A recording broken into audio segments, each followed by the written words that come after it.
আউযুবিল্লাহি মিনাশ শাইতানির রাজিম বিসমিল্লাহির রহমানির রহিম রব্বি ইশরাহ লি সাদরি ওয়া ইয়াসসির লি আমরি ওয়াহলুল উকদাতান মিন লিসানি ইয়াফকাহু কাওলি।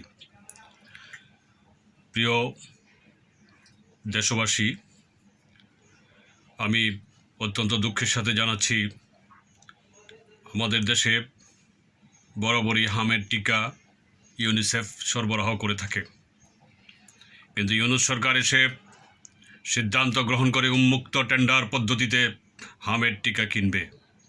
এতে ইউনিসেফ সহ আন্তর্জাতিক সংস্থাগুলো খুবই অসন্তুষ্ট হয় এবং ইউনূস সরকারকে সতর্ক করে দেয় যে এতে দেশে একটা বিপর্যয় হতে পারে, সমস্যা হতে পারে।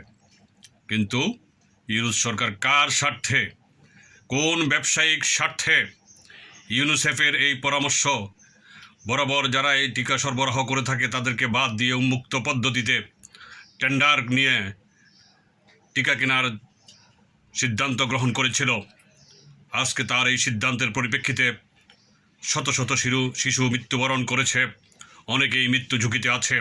সেই জন্যই আমি বারবার বলছি, ইউনূস সরকারকে অবশ্যই জবাবদিহির আওতায় আনতে হবে এবং এই অপরাধের জন্য তাকে আসামির কাঠগড়ায় দাঁড় করাতে হবে।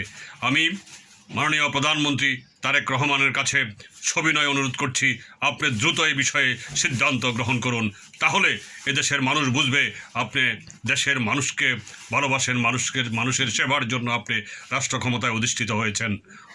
একথা বলে আমার বক্তব্য শেষ করছি। আল্লাহ হাফেজ। বাংলাদেশ জিন্দাবাদ। বাংলাদেশ ডেমোক্রেটিক মুভমেন্ট জিন্দাবাদ।